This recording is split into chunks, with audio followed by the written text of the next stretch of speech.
Hello everybody, welcome to the Michael Finkley Show. I'm Michael Finkley. Today is Wednesday, July 22nd, 2020. Y'all, we're halfway through the week. We're almost there. Stick with it, all right? Hang in there. I have faith in you. If you have not already, please subscribe to our YouTube channel, The Michael Finkley Show, and click that bell for notifications, and you will receive an email from us saying that, hey, we have new content uploaded. Okay, we're excited this week, y'all. We're having 3 shows.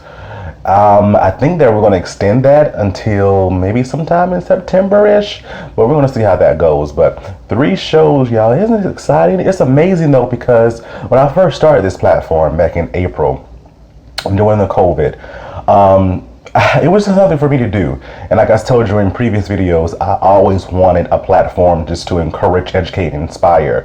And I love hearing other people's stories because they encourage me, they inspire me. I take what I can get from it and I apply it to my life, right? So I want people to have that same platform. It could be anything from Darius Cosby, him telling his story about his condition now, but he's still keeping the faith, to Gregory Fulton, to the many others that I've interviewed. This is what it's all about. We're encouraging one another, and I thank you for the ones that have already reached out to me saying, I want to be on, I have a story, I want to share. Thank you, thank you, thank you. If you would like to be on the Michael Finkley Show, please email us at Michael, right down there, Michael at thefinkleyexperience.com, okay? And we will get in contact with you about further things, okay? But again, thank you to all the viewers. Thank you to all the subscribers. You guys rock. Okay, you're putting the Michael Finkley Show on the map, and we really, really encourage it because it's all about all of us. It's not just about me. It's not about me. It's not about me. It's about all of us. Okay, we're, especially during this time that we're in now, we're encouraging, we're inspiring, and we're just motivating. Okay, thank you, thank you, thank you. So on today's show, we have Mr. Anthony Brown. He is an awesome person because he's just great and a dear, awesome fraternity brother of mine as well. He's doing some great things within the HBCU realm, UNCF, United Negro College Fund. Y'all, he is just doing it up. I love him. I really, really, really do. He is just an awesome person. And so here he is, Mr. Anthony Brown. We'll be right back. Next, we chat with Mr. Anthony Brown. We'll be right back. On the next Michael Finkley, Friday, we have career expert Richard Drosen with us as he talks about his awesome business and the many lives that he's changed through his professional development services. Don't you dare miss the next Michael Finkley.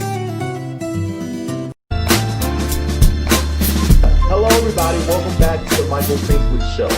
We are excited to have this awesome individual with us today. He is a powerhouse like no other and a story to back it up, I'm telling you. Ladies and gentlemen, introducing Mr. Anthony H. Brown. Anthony.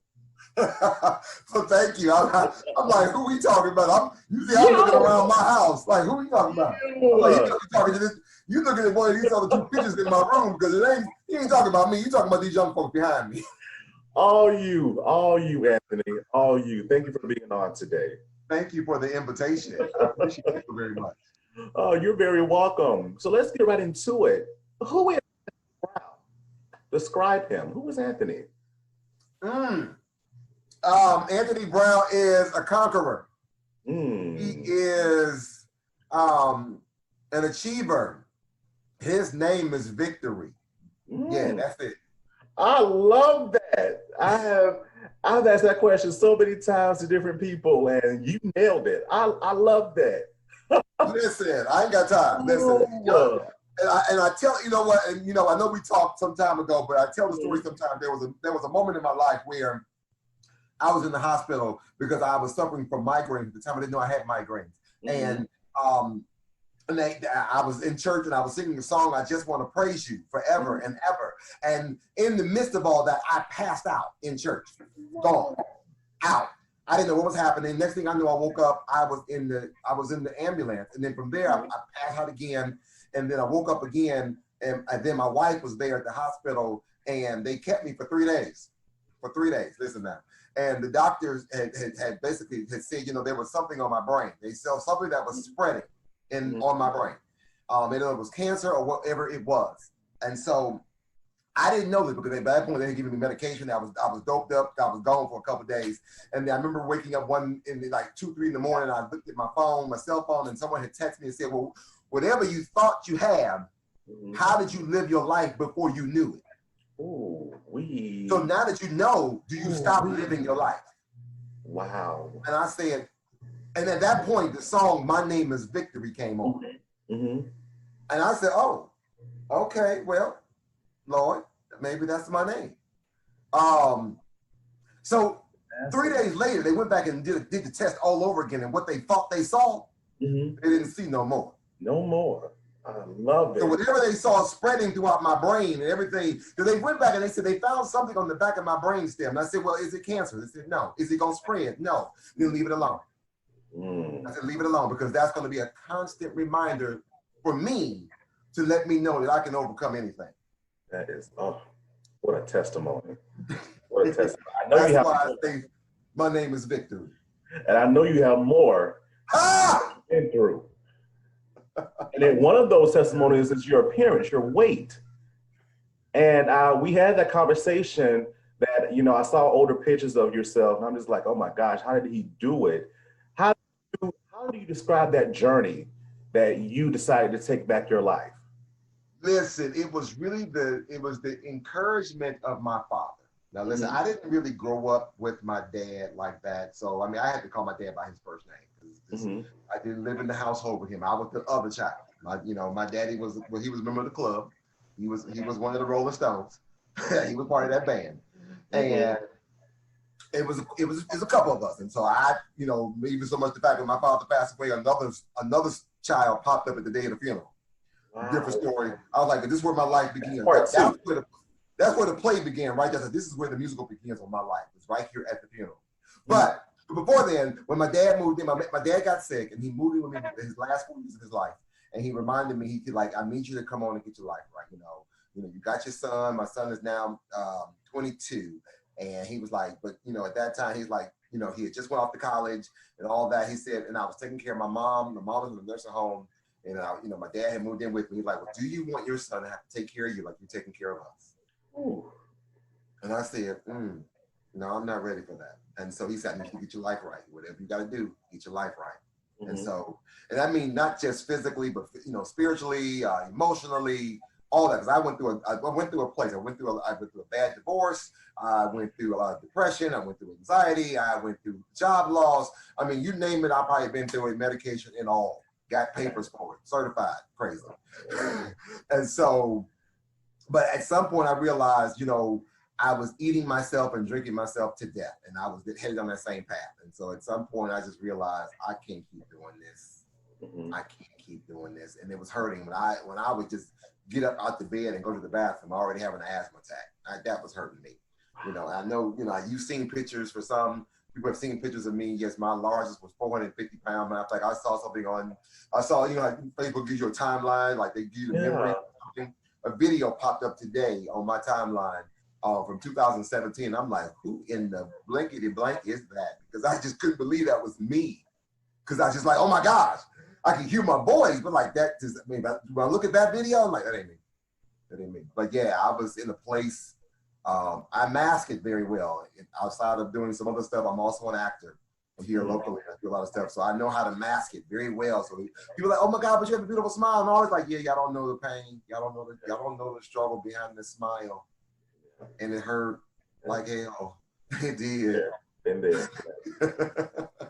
But I had to make it in my mind. We got to do this, and so we started to make some changes. And how long has it been since you've kept the weight off? Oh my God! So this has been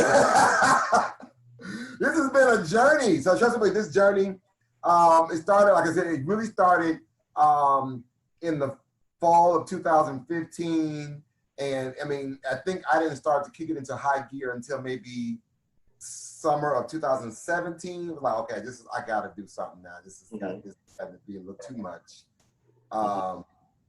And so we started to put the thing into high gear. And we just started making some changes. I mean, slowly but surely, I get to the point where I can honestly say, hi, my name is Anthony Brown, and I'm an alcoholic. yeah, it is what it is. And so that was a lot of it. I mean, for me, this is 32 ounces right here. Now, this right here would be full of tequila.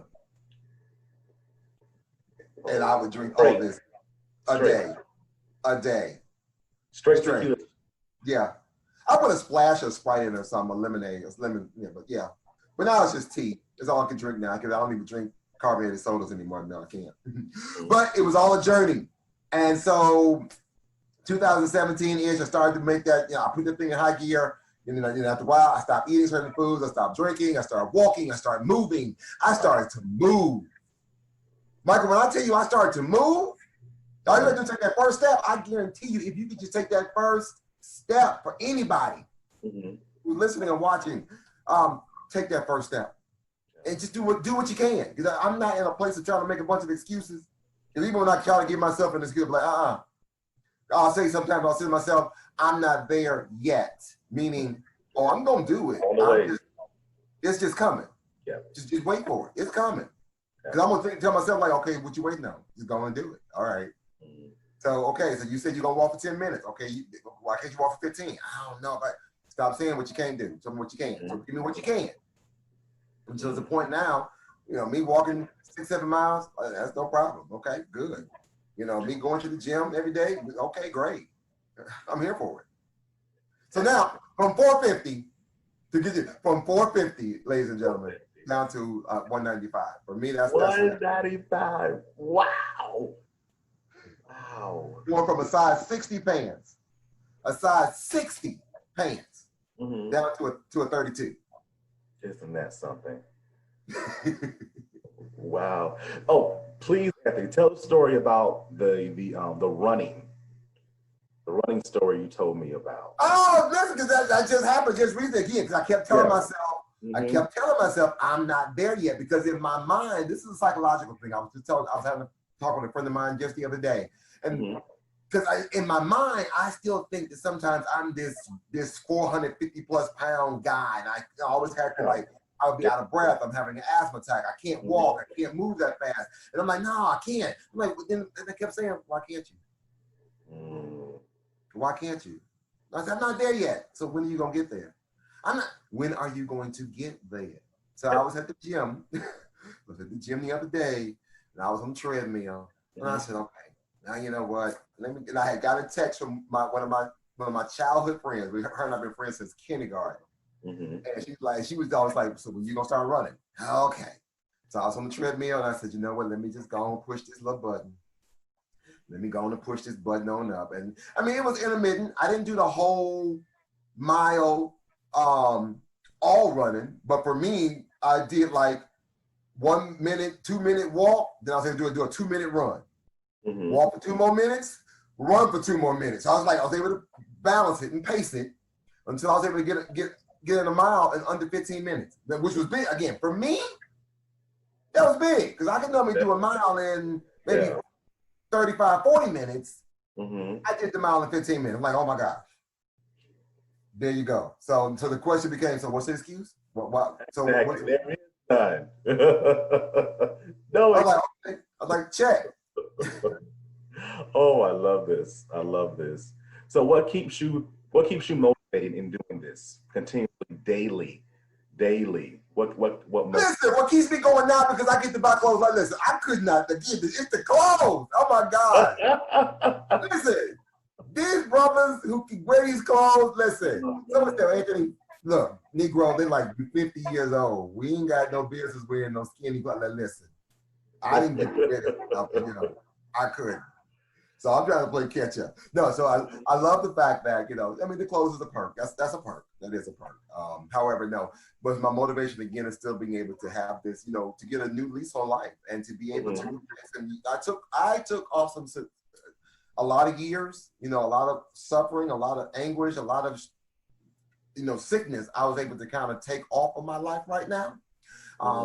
Understood that at one point I was on numerous, like 2 high blood pressure pills, cholesterol, gout, inhaler for asthma. I had sleep apnea with a sleep apnea machine. They were about to put me on diabetic medication. They want to put me on the pill. Wow. Everything that, all the medication gone. So my motivation, I'm like, I don't want to go back to any of that. That's I don't want to go back. I mean, do I take a vitamin? Do I take a multivitamin every day? Yeah, no problem. But I'm okay with that. I'll do the vitamins any day. Now I'm even now to the place where now I'm almost into that place where I'm basically I'm vegetarian / vegan, so I'm kind of in between that space. You know, working your way. Yeah, working my way because I don't eat a whole lot anymore because Gotcha. I have a comedian friend of mine who tells a joke about when after you get to a certain age, you get a new stomach.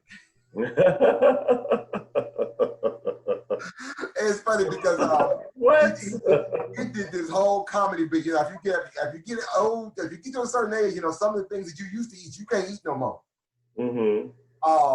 And I told him the other day, he called me the other day and I said, Rod, I want you to know that that joke means so much more to me when I hear it now. I have the DVD. I said, because for me, yes, I do have a new stomach. And so, I mean, I'm not one to be ashamed about it. You know, I just had an anniversary not too long ago. After 2 years, I had the weight loss surgery. So I had the gastric bypass surgery. And from there, basically, I got a new stomach. There you go. And so, yeah, some of the things I used to eat, I just couldn't eat anymore because my stomach is probably smaller than my fist, you know. And so, what I used to be able to eat, where now I eat I don't have to eat in excess anymore because I only eat a few bites. Like, okay, I'm done with that. I can dibble on something and come back a little bit. And, okay, we good. And I'm okay with that. And I'm okay with it. I think having the weight loss surgery is no more different than someone having a membership at a local gym or getting on some of those meal plan programs or going to a trainer. You know, everything is a tool. It's just a matter of how you want to utilize your tool and take advantage of it. And so even though I had went from a place where I was 450, and I went back, I had to go back and look at the numbers again. So by the time I actually went into surgery, I was about 320-ish something when I went to actually have surgery. They're like, well, you've done so great so far. Why even have it? Well, because the insurance the insurance approved it, so we're gonna go for it. Let's do it. Let's do it. Wow. So you talked about your talents and it shows within your business. Can you talk about your business a little bit as well and what you actually do within your business? Okay, so my ex-wife and I, I say my ex-wife and I, you know, we actually have gotten a few awards for the work that we do together in the community. Go figure, right? Wow. You know, not married, but still a power couple. That's good though. That's good. Yeah. So we have a company called A Better Way Production. Actually, it was really called Anthony Brown's Way. But she was like, Negro, it's not about your way. It's not about, I said, but if people just listen, I'm going to tell you what's right in my mind, in my world. She said, it's not about you. But if you finally settled on, we like, okay, well, if you don't want to call it Anthony Brown's Way, we settled on there is a better way, which is still my initials. Oh my God, there's no way around it, isn't there?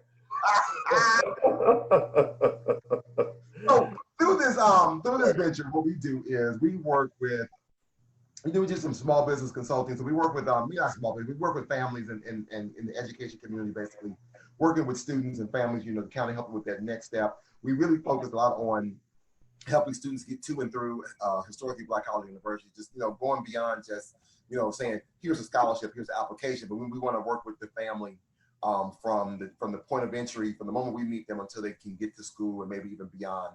And so just kind of helping them with those resources and materials and those things to think about, how to make that transition, how to cut the umbilical cord, how to provide resources for the child when they get to school, that type of thing. And so we that's kind of what we do on a regular. So it's an offshoot because we both we met the first day of school our freshman year. And so even though it didn't work out for us, you know, as a couple, we still want to help families and students because we had to raise our own son. Right. Because he went to Morehouse for a couple of years. And so we're like, well, not only are we HBCU products, but then our son went, even though he didn't finish because he made some choices, but he still finished and finished. He did graduate from college, but he didn't finish at Morehouse. However, that's what we do. So we kind of help individuals and families with the educational process.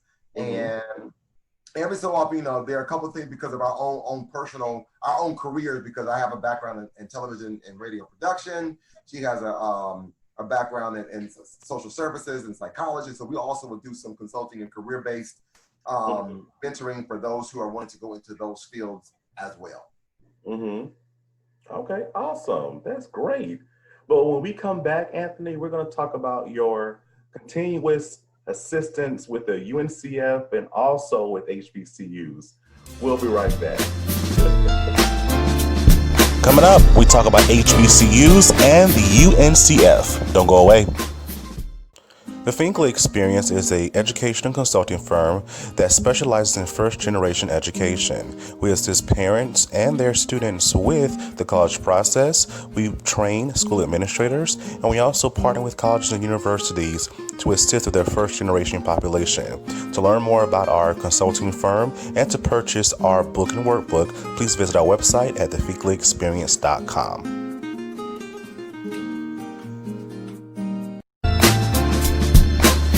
Welcome back to the Michael Finkley Show. We are still chatting with none other Mr. Anthony H. Brown. He's with us. Thank you again so much for being with us. And so you do some awesome work with HBCUs. You do some awesome work with the UNCF. Okay, you are the admin of this awesome Facebook group that is blowing up, and it's just like everyone's talking about it. So talk about, passion is there for these organizations. Well, listen, first of all, I have to say that our HBCUs, and this being a graduate of Allen University. Of course. Our HBCUs, I like to say that we are like jewelers. We can take a lump of coal. Now, I'm no scientist. I don't know if this is true or fact or fact or fiction, but we just gonna say what it is because there's got to be some way to make this happen. Right. But we gonna take that lump of coal. As HBCUs, we're going to take that lump of coal and we're going to mold it, we're going to shape it, we're going to grind it until one of two things are going to happen. One, it's either going to crack under pressure, or two, it's going to shine bright like a diamond. And I want to say that if nothing else, our HBCUs, we are jewelers because we can find a diamond in the rough. Yep. Out of all of our students who come through. Now, everybody who come to our institute aren't as polished. Listen, I tell people real quick, I was tore up from the flow up. I was stuck on stupid and parked on dumb. Don't talk about it. Whoa. Come on. Yeah. Come on, somebody. I almost dropped out. Listen, I wasn't supposed to go to college. I had a 1.906 coming out of high school. I wasn't supposed to go to school. Yeah. My counselor said, well, why don't you think about getting a job and go to community college? My daddy, love him dearly. My daddy said, well, you're going to drop out after your first semester anyway. Yeah. But, I'm so glad the songwriter said, I had a praying grandmother. Thank you, Jesus. Thank you, Jesus. Listen, and I decided I wanted to go to school. I heard this little historically black college come to Cleveland, Ohio. I already had 3 other of my high school classmates there in the college choir called Bethune-Cookman came. And, my assistant principal was a graduate of Bethune-Cookman because he had a pennant in his office. And I said, what's that? I was in like 8th grade, 9th grade. He's like, oh, that's the college I went to. I was like, you ever thought about going to school? No, I ain't smart enough to go to college. And so who knew? Who knew? I sat front row center and I heard that choir sing. I said, I want to sing like that. It's amazing. And she said, well, don't worry about your grades. Just give me your name, all your information. And next thing you know, Bethune-Cookman was the last school I got accepted to. I had graduated from high school. And all of a sudden, like about a month before it was time to go to school, I got my acceptance letter. Conditional acceptance. I had to take remedial classes my entire freshman year. I bust my butt to make it happen. Still finished in 4 years. Still. So I just thought I owe it to Bethune-Cookman and any other HBCU who is out here doing this kind of work and finding those diamonds in the rough.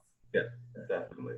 And so if I can help find those lump of coals and help make some ways and make it happen, that's what I'm going to do. And so with that, I now serve as the president of the National Alumni Council for UNCF. Now, understand UNCF started in 1944 by Dr. McLeod Bethune and Dr. Frederick Patterson from Bethune-Cookman and Tuskegee Institute.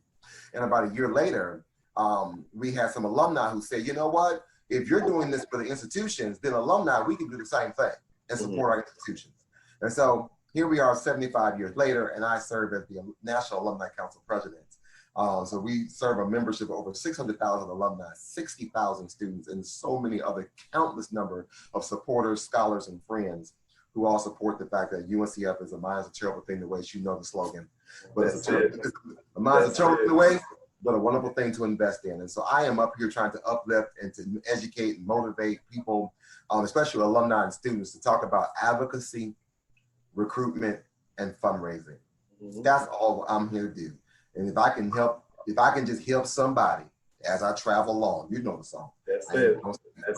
I love it. And you know what? The United Negro College Fund is so near and dear to my heart, because when I was at Allen University, I was a recipient of I received $5,000 from them. I was able to go to a banquet. I was able to meet Clifton Davis as well, our dear fraternity brother. And so it was an awesome thing, you know, to be such a part of such an awesome organization. It was great. I never had opportunity to get a scholarship directly. I was a part of a group on campus called Pre-Alumni Council, which is all about supporting and molding young people on the college campus to be active alums of their respective school, as well as to be philanthropists to give back to UNCF. So that also kind of instilled in me this whole giving back and being involved, giving up your time, talent, and your resources. And so that's what I do. That's what I'm here about. And so then we got, I stumbled upon this Facebook group. You mentioned it earlier. Yes. Listen, so this Facebook group has taken on a whole new life.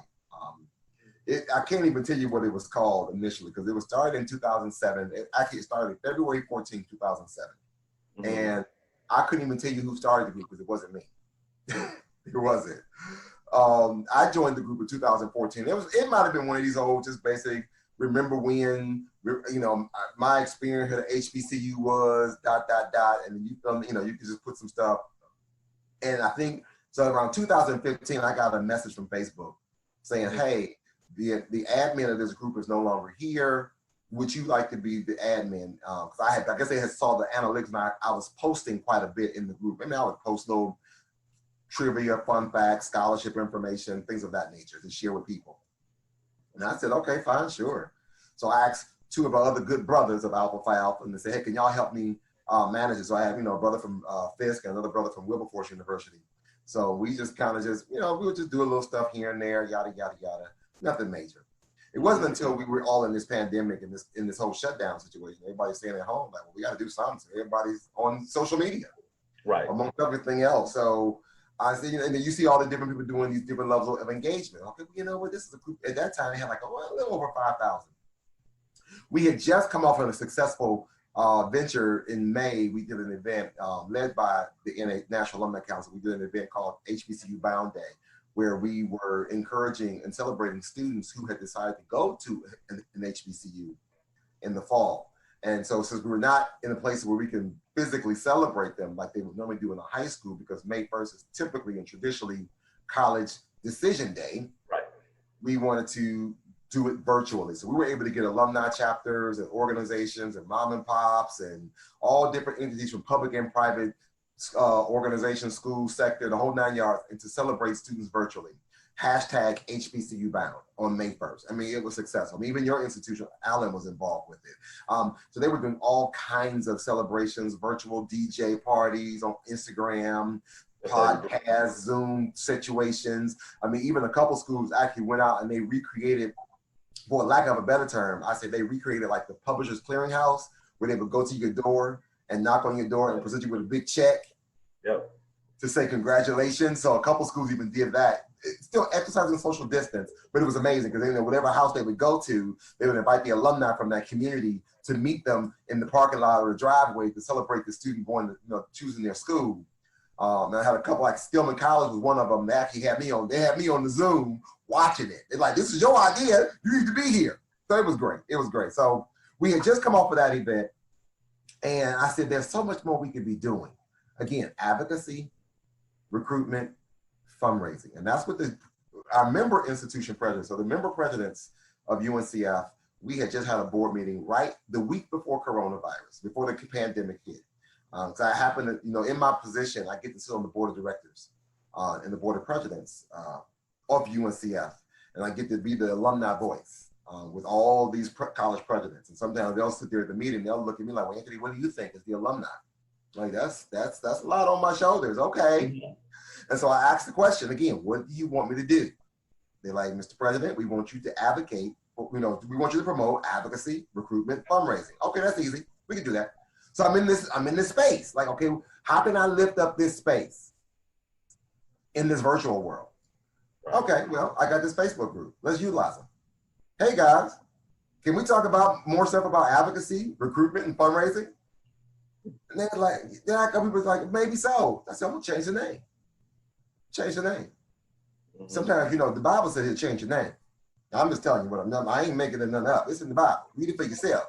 Look, when Saul walking down the road, he was going to the other side of town, just going to a look. He was just walking down, and next thing he heard a voice and said, Paul. He said, huh? Yeah. Boom, new name. There you go. Won't he do it? He said he would. See, and that's all I did. I just changed the name on May 8th to HBCU Alumni United, with the whole idea that we are stronger together when we are standing united. And all of a sudden, we went from 5,000, now we're over 73,000 alumni. That'll preach right there. You better watch out there now. Love it. Oh, I love it. I love it. And how much have you raised? What's the highest you've seen? So wait. That was so funny because that's funny you say that, because when we did the May event, an alumnus from Jarvis Christian said, Anthony, you think you slick. I said, what you talking about? You done did all this engagement, all this advocacy work, all this recruitment work for that May 1st event. He said, not one time did you ever ask anybody for any money? I said, no, because I'm building a relationship. I can't ask you to give if you don't know who I am and you don't know what we about. Right.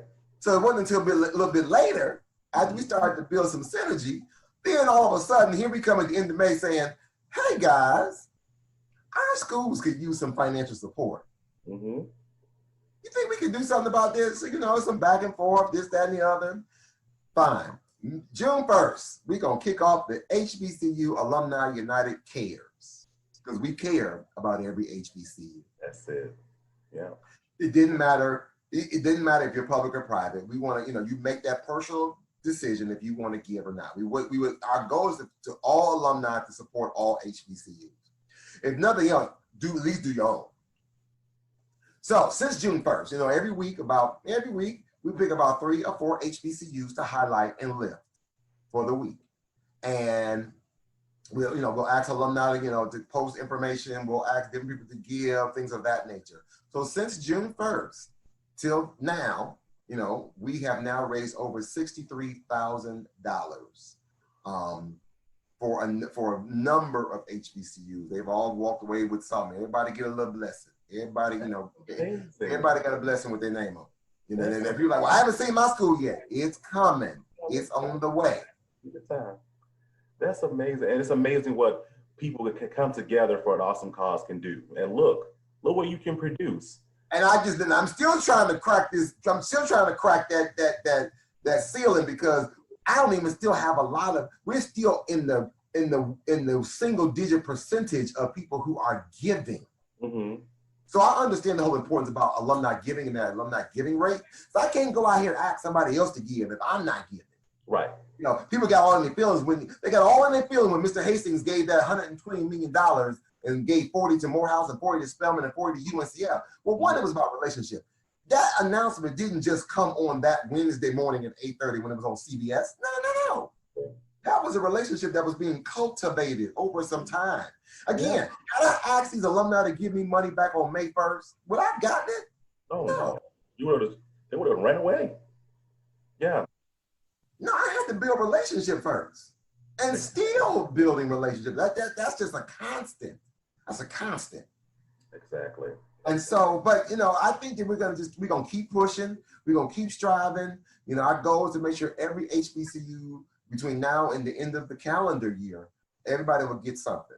Some schools are on it, some are like, oh, and then they'll miss out on, like one school kind of missed out on it. They're like, we saw the email, but we didn't really process it. Can we come back and try it again? I said, you gotta wait until 2021 now.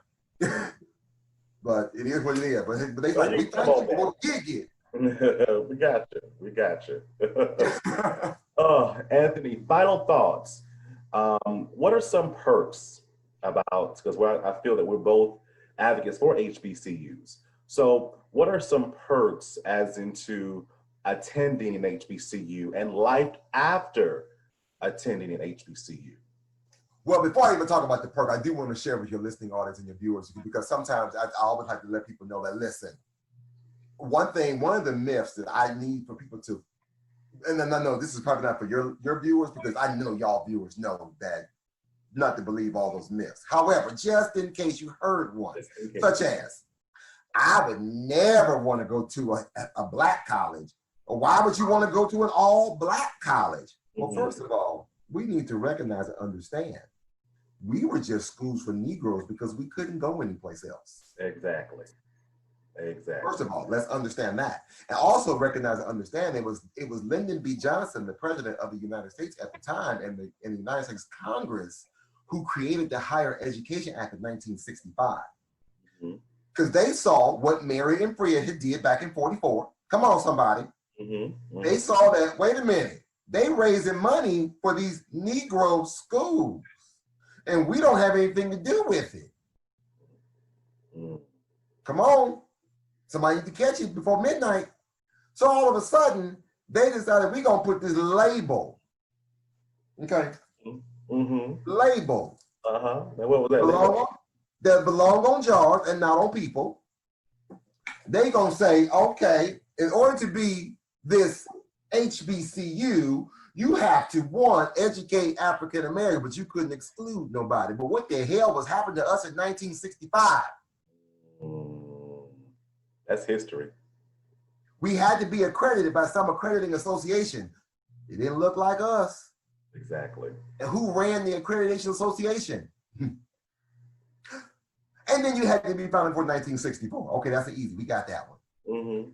So we took your label. We took your label, but we had to turn it for our good. That's it. And we did. And we did. And now you're upset and you're jealous about it. But then I'm like I always have to tell some of these folks, it was your people who gave us this label. Exactly. Because you wouldn't let me come to your school. Exactly.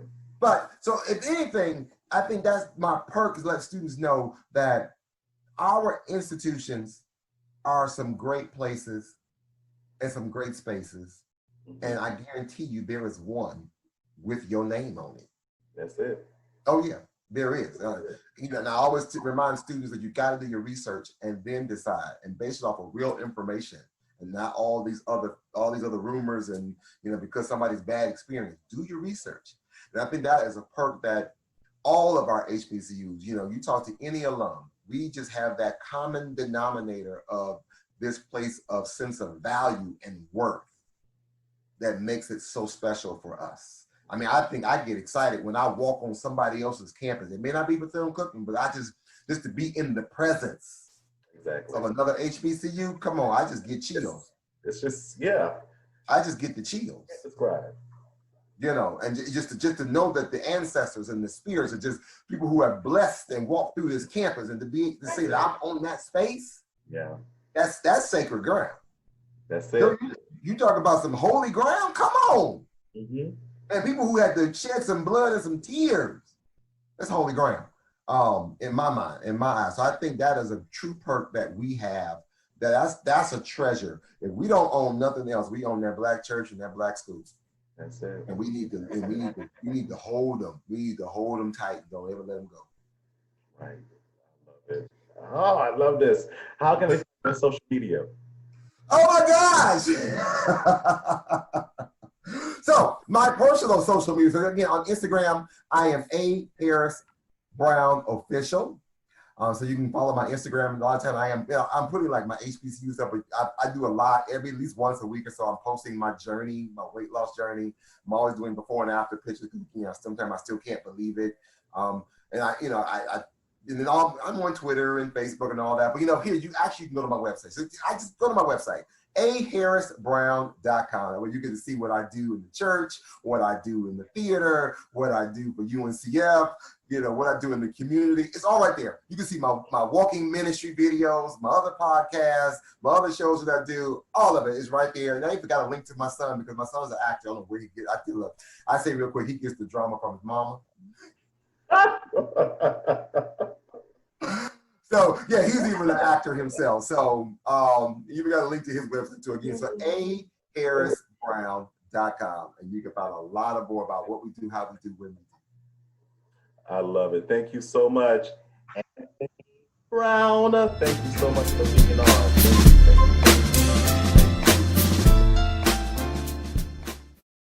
On the next Michael Finkley, Friday, we have career expert Richard Drosten with us as he talks about his awesome business and the many lives that he's changed through his professional development services. Don't you dare miss the next Michael Finkley. Hey, welcome back. Did you enjoy the interview? Did you have fun? Did you have any questions or anything you want to talk about? Leave me in the comments below, okay? Please definitely leave me in the comments below. I had such a really good time chatting with Anthony. Especially we kind of chatted offline a little bit as well about the whole weight loss aspect, because that's something I've been struggling with all of my life. And I thought I had it down packed back in 2014 when I was living in New Hampshire. And I was at my skinniest, y'all. But when I moved back in 2016 to South Carolina, y'all know Southern cooking, right? People, they won't give you no money, but they'll give you a plate. I'm telling you. So the plate started coming, and the weight over that 4-year span creeped back on me so dramatically. I'm like, oh my gosh, I feel like I was bigger than that when I left. All right, but it all starts here. It definitely all starts here. So thank you, Anthony, for sharing your story, and much success to you, my brother. On the next Michael Finkley Show, Friday, y'all, Friday, we have the career expert himself, Mr. Richard Drosten with us, and he is just going to lay it all on the line, okay, when it comes to career coaching. I'm telling you, awesome information. So the show you don't want to miss. Again, if you have not subscribed to our channel, please click that bell notification, hit that subscribe button, and again, you will be updated on information from our channel. Okay, again, thank you so much for watching. You have a good one, and I'll see you on Friday.